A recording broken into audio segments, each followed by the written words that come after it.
بسم اللہ الرحمن الرحیم۔ سیرت النبی صلی اللہ علیہ وآلہ وسلم۔ طفیل بن عمرو دوسی رضی اللہ تعالی عنہ کا قبول اسلام۔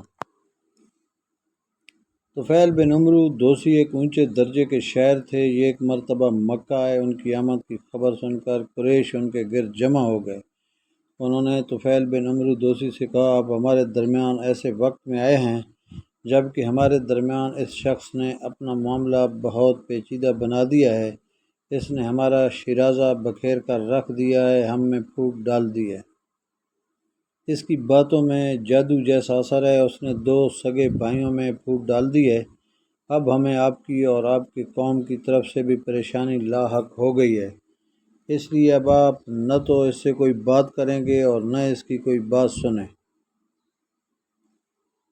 انہوں نے ان پر اتنا دباؤ ڈالا کہ وہ یہ کہنے پر مجبور ہو گئے، نہ میں محمد کی کوئی بات سنوں گا اور نہ ان سے کوئی بات کروں گا۔ دوسرے دن طفیل بن عمرو دوسی رضی اللہ تعالی عنہ کعبہ کا طواف کرنے کے لیے گئے تو انہوں نے اپنے کانوں میں کپڑا ٹھونس لیا کہ کہیں ان کی کوئی بات ان کے کانوں میں نہ پہنچ جائے۔ آپ صلی اللہ علیہ وآلہ وسلم اس وقت کعبہ میں نماز پڑھ رہے تھے۔ یہ آپ صلی اللہ علیہ وآلہ وسلم کے قریب ہی کھڑے ہو گئے۔ اللہ کو یہ منظور تھا کہ آپ صلی اللہ علیہ وآلہ وسلم کا کچھ کلام ان کے کانوں میں پڑ جائے۔ چنانچہ انہوں نے ایک نہایت پاکیزہ اور خوبصورت کلام سنا۔ وہ اپنے دل میں کہنے لگے، میں اچھے اور برے میں تمیز کر سکتا ہوں، اس لیے ان صاحب کی بات سن لینے میں حرج ہی کیا ہے۔ اگر یہ اچھی بات کہتے ہیں تو میں قبول کر لوں گا اور بری بات ہوئی تو چھوڑ دوں گا۔ کچھ دیر بعد آپ صلی اللہ علیہ وآلہ وسلم نماز سے فارغ ہو کر اپنے گھر کی طرف چلے تو انہوں نے کہا، اے محمد، آپ کی قوم نے مجھ سے ایسا کہا ہے، اس لیے میں آپ کی باتوں سے بچنے کے لیے کانوں میں کپڑا ٹھونس لیا تھا، مگر آپ اپنی بات میرے سامنے پیش کریں۔ یہ سن کر آپ صلی اللہ علیہ وسلم نے ان پر اسلام پیش کیا اور ان کے سامنے قرآن کریم کی تلاوت فرمائی۔ قرآن سن کر طفیل بن عمرو دوسی بول اٹھے، اللہ کی قسم میں نے اس سے اچھا کلام کبھی نہیں سنا۔ اس کے بعد انہوں نے کلمہ پڑھا اور مسلمان ہو گئے۔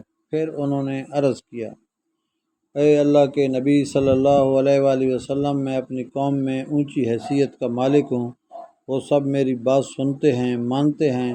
میں واپس جا کر اپنی قوم کو اسلام کی دعوت دوں گا، اس لیے آپ صلی اللہ علیہ وآلہ وسلم میرے لیے دعا فرمائیں۔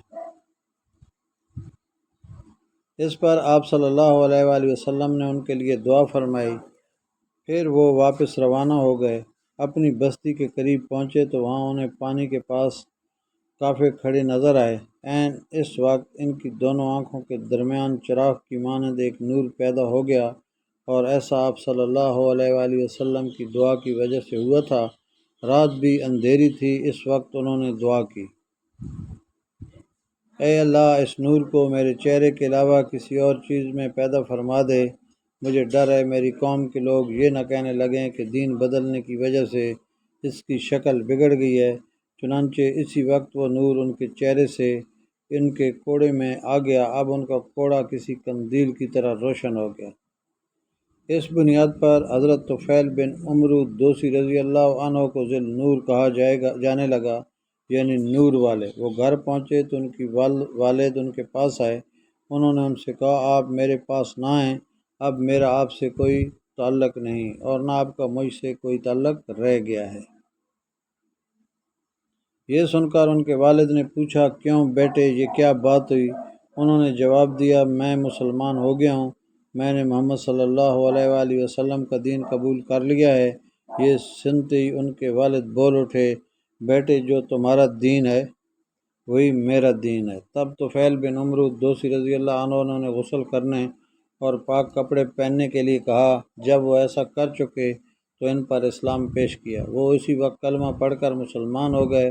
پھر ان کی بیوی ان کے پاس آئیں، انہوں نے بھی اسلام قبول کر لیا۔ اب انہوں نے اپنی قوم کے لوگوں پر اسلام پیش کیا، وہ لوگ بگڑ گئے۔ دوستو، یہ ویڈیو پسند آئی ہو تو پلیز اس کو لائک کریں اور میرے چینل کو سبسکرائب کریں۔ شکریہ۔